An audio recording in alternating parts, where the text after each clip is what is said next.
आज हमारे हाथ लगी है एक ऐसी किताब जिसने दुनिया भर में लाखों लोगों के सोचने का तरीका बदल दिया है।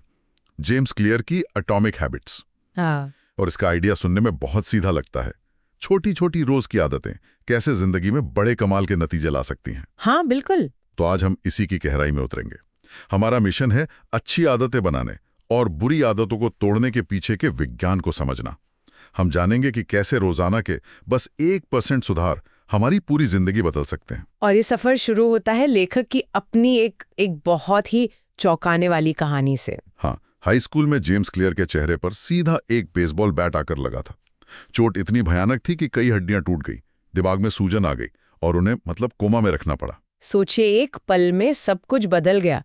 जब वो धीरे धीरे ठीक हुए तो उनका जो एथलेटिक करियर था वो लगभग खत्म हो चुका था। खत्म ही समझिए। लेकिन यहीं से कहानी पलटती है। कॉलेज पहुंचकर उन्होंने कोई बड़े बड़े लक्ष्य नहीं बनाए, बल्कि बहुत बहुत छोटी छोटी आदतें अपनानी शुरू की। जैसे हर रात समय पर सोना, अपने कमरे को हमेशा साफ सुथरा रखना और हफ्ते में कुछ दिन वजन उठाना। ये सब सुनने में तो बहुत मामूली लगता है ना। कमरा साफ रखने से कोई एथलीट कैसे बन सकता है। सही बात है। लेकिन इन्हीं छोटी छोटी जीतों ने उनके आत्मविश्वास को वापस लौटाया। उनकी पढ़ाई में गजब का सुधार हुआ और देखते ही देखते वो अपने कॉलेज के टॉप एथलीट बन गए। और आखिर में उन्हें ESPN academic all America team के लिए चुना गया। एक ऐसा सम्मान जो पूरे देश में सिर्फ 33 खिलाड़ियों को मिलता है। यही कहानी इस किताब की नींव है और आज हम इसी सोच को परत दर परत खोलेंगे। हाँ। सबसे पहले हम ब्रिटिश साइकिलिंग टीम की अविश्वसनीय कहानी के जरिए छोटी छोटी बढ़त के सिद्धांत को समझेंगे। फिर हम एक ऐसे आइडिया पर बात करेंगे जो शायद सुनने में थोड़ा अजीब लगे। लक्ष्यों को भूलकर सिस्टम पर ध्यान क्यों देना चाहिए। और आखिरी में हम बदलाव के सबसे गहरे स्तर यानी पहचान या आइडेंटिटी पर पहुंचेंगे, जो स्थायी आदतों की असली चाबी है। चलिए ब्रिटिश साइकिलिंग टीम की कहानी से शुरू करते हैं। ये कहानी तो दिमाग हिला देने वाली है। सच में। 2003 से पहले ये टीम लगभग 100 सालों से एक मजाक बन के रह गई थी। उनकी परफॉर्मेंस इतनी खराब थी कि यूरोप के एक टॉप बाइक बनाने वाले ने उन्हें अपनी बाइक बेचने तक से मना कर दिया था। अरे! हाँ, उन्हें डर था कि अगर ब्रिटिश टीम उनकी बाइक इस्तेमाल करती दिखी तो उनकी ब्रांड की इमेज खराब हो जाएगी। ये तो काफी शर्मिंदगी वाली बात है। लेकिन फिर 2003 में डेव ब्रेल्सफोर्ड को टीम का नया परफॉर्मेंस डायरेक्टर बनाया गया। और यहीं से सब बदला। हाँ, ब्रेल्सफोर्ड का एक ही मंत्र था, एग्रीगेशन ऑफ मार्जिनल गेन्स। यानी हर छोटी से छोटी चीज में सिर्फ 1% बेहतर होने का तरीका खोजना। बिल्कुल। उनका मानना था कि अगर आप साइकिलिंग से जुड़ी हर चीज में बस 1% सुधार कर लें तो इन सभी सुधारों का जो कुल असर होगा वो बहुत बड़ा होगा। और जब हम कहते हैं हर छोटी चीज, तो हमारा वाकई हर छोटी चीज से है। उन्होंने ऐसे बदलाव किए जिनके बारे में कोई सोच भी नहीं सकता था। बिल्कुल।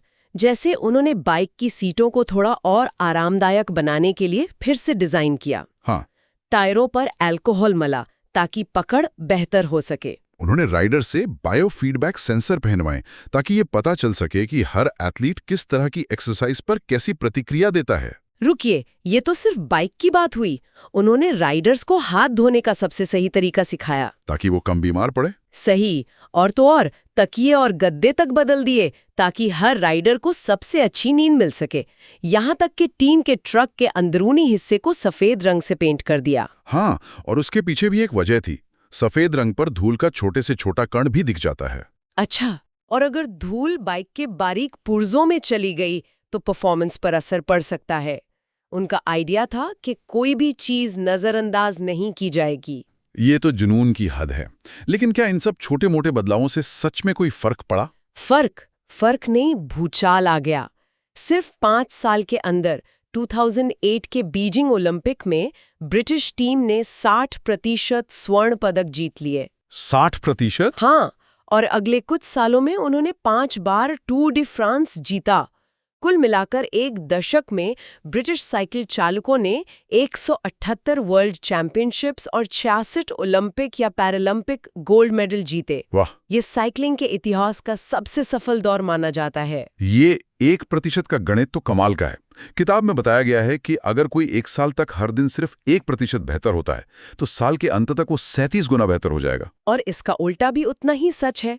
अगर आप हर दिन 1% खराब होते हैं तो आप लगभग 0 पर पहुंच जाएंगे। आदतें असल में आत्म सुधार का चक्रवृद्धि ब्याज यानी कंपाउंड इंटरेस्ट है। और यहीं पे ज्यादातर लोग गलती करते हैं। हम कुछ दिन जिम जाते हैं या कुछ दिन हेल्दी खाते हैं, हाँ, और जब आईने में कोई बदलाव नहीं दिखता तो हम निराश होकर छोड़ देते हैं। किताब इसी को निराशा की घाटी कहती है। शुरुआत में हमारी मेहनत और नतीजों के बीच एक खाई होती है। ये बात बिल्कुल सही है। मोटिवेशन बनाए रखना बहुत मुश्किल होता है जब आपको कोई नतीजा ही ना दिखे। ऐसा लगता है कि सारी मेहनत बेकार जा रही है। इसी को समझने के लिए बर्फ के टुकड़े का उदाहरण बेहतरीन है। मान लीजिए आप एक कमरे में हैं जहां एक बर्फ का टुकड़ा रखा है और तापमान है 25 डिग्री। ठीक है। आप तापमान बढ़ाते हैं 26, 27, 28, 31 डिग्री तक। कुछ नहीं होता, बर्फ वैसी की वैसी है। सारी ऊर्जा बेकार लग रही है। बिल्कुल। लेकिन जैसे ही तापमान 32 डिग्री पहुंचता है, बर्फ पिघलना शुरू हो जाती है। वो 1 डिग्री का बदलाव नहीं था जिसने ये किया, वो पहले की सारी मेहनत का नतीजा था जो उस 1 डिग्री पे आकर सामने आया। हमारी आदतें भी ऐसी ही हैं। मेहनत कभी बेकार नहीं जाती, वो बस वो जमा हो रही होती है। तो इसका मतलब है कि हमें उस पठार को पार करने तक टिके रहना है। ये 1% का सुधार सुनने में तो बहुत अच्छा लगता है, लेकिन ज्यादातर लोग तो बड़े लक्ष्य सेट करने में विश्वास रखते हैं। जैसे मुझे 10 किलो वजन कम करना है या मुझे एक किताब लिखनी है। तो किताब इस बारे में क्या कहती है? यहीं पर किताब एक बहुत बड़ा और जरूरी सवाल उठाती है। वो कहती है कि हमें लक्ष्यों को भूलकर सिस्टम पर ध्यान देना चाहिए। लक्ष्यों को भूलकर? हाँ, लक्ष्य वो नतीजा है जो आप पाना चाहते हैं, जैसे चैंपियनशिप जीतना। सिस्टम वो प्रक्रिया है जो आपको उस नतीजे तक ले जाती है, जैसे आपकी ट्रेनिंग, आपकी डाइट, आपका स्लीप शेड्यूल। बिल्कुल। लेखक का तर्क है कि अगर आप अपने लक्ष्य को पूरी तरह से नजरअंदाज कर दें और सिर्फ अपने सिस्टम को बेहतर बनाने पर ध्यान दें, तो भी आप वो नतीजा हासिल कर लेंगे। भूल जाओ, ये सुनने में थोड़ा अजीब नहीं लगता? बिना लक्ष्य के कोई आगे कैसे बढ़ेगा? क्या किताब का मतलब है कि हमें कोई एम्बिशन ही नहीं रखनी चाहिए? नहीं, एम्बिशन रखना बुरा नहीं है, लेकिन सिर्फ लक्ष्य पर टिके रहने से 4 बड़ी समस्याएं होती हैं। अच्छा, क्या है वो? पहले, विजेताओं और हारने वालों के लक्ष्य एक जैसे होते हैं। ओलंपिक में हिस्सा लेने वाला हर एथलीट गोल्ड मेडल जीतना चाहता है। हाँ, ये तो है। तो लक्ष्य उन्हें अलग नहीं करता, उन्हें अलग करता है उनका ट्रेनिंग का सिस्टम। ब्रिटिश साइकिलिंग टीम का लक्ष्य तो हमेशा से ही जीतना था, लेकिन नतीजे तब बदले जब उन्होंने अपने सिस्टम को बदला। ठीक है, ये बात तो समझ में आती है। और दूसरी समस्या क्या है? दूसरी समस्या है कि लक्ष्य हासिल करना बस एक पल का बदलाव है। मान लीजिए आपका लक्ष्य है गंदे कमरे को साफ करना। आपने मेहनत की और कमरा साफ कर दिया, लक्ष्य पूरा हो गया। हाँ। लेकिन अगर आपकी चीजें फैलाकर रखने की आदत यानी आपका सिस्टम नहीं बदला, तो कमरा कुछ ही दिनों में फिर से वैसा ही गंदा हो जाएगा। अरे वाह, ये तो बिल्कुल क्रैश डाइटिंग जैसा है। आपने भूखे रहकर 10 किलो वजन कम कर लिया, लक्ष्य पूरा हो गया। लेकिन अगर आपका खानपान का सिस्टम वही पुराना है, तो वजन वापस आ जाएगा। हमें नतीजे को नहीं, नतीजे पैदा करने वाले सिस्टम को ठीक करना है। बिल्कुल सही पकड़े। तीसरी समस्या है कि लक्ष्य हमारी खुशी को भविष्य पर टाल देते हैं। हम एक अगर तब वाली मानसिकता में फंस जाते हैं। अगर मेरा प्रमोशन हो गया तब मैं खुश होंगी, अगर मैंने घर खरीद लिया तब मैं सुकून से रहूंगा। हम हमेशा अगली मंजिल के पीछे भागते रहते हैं। सही। जबकि सिस्टम केंद्रित सोच आपको प्रक्रिया का आनंद लेने देती है। हर दिन अपने सिस्टम को फॉलो करने में एक संतुष्टि मिलती है। और चौथी समस्या? चौथी समस्या है कि लक्ष्य पूरे होने के बाद क्या। कई लोग मैराथन दौड़ने के लिए महीनों ट्रेनिंग करते हैं।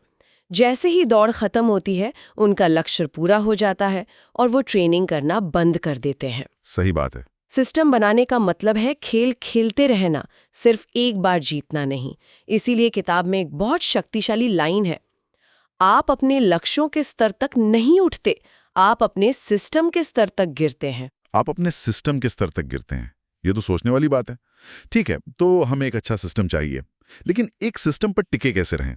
असल समस्या तो मोटिवेशन की होती है, जब कुछ करने का मन ही नहीं करता। और आपका यही सवाल हमें सीधे तीसरे और सबसे गहरे आइडिया पर ले जाता है, पहचान आधारित आदतें। पहचान आधारित? हाँ, असली और स्थायी बदलाव यहीं से आता है।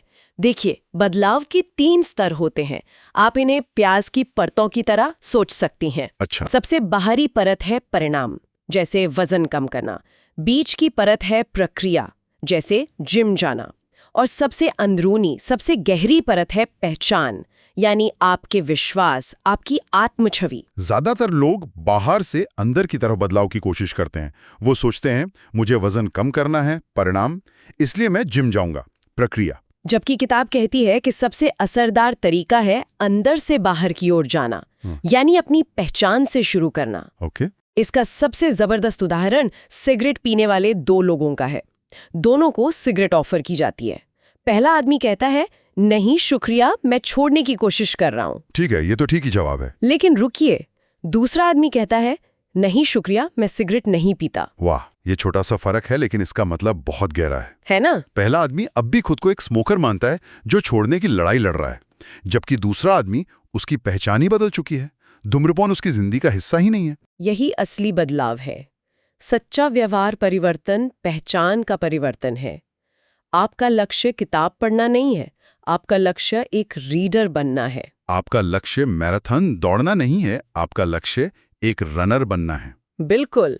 जब आप अपनी पहचान बदल लेते हैं तो आप आदतों को जबरदस्ती नहीं अपनाते, वो स्वाभाविक रूप से होने लगती हैं। तो इसका मतलब है कि हमारी हर आदत इस बात का सबूत है कि हम कौन हैं। हर बार जब कोई वर्कआउट करता है तो वो एक एथलीट की पहचान के लिए वोट डाल रहा होता है। हर बार जब आप कुछ लिखते हैं तो आप एक लेखक की पहचान के लिए वोट डाल रहे होते हैं।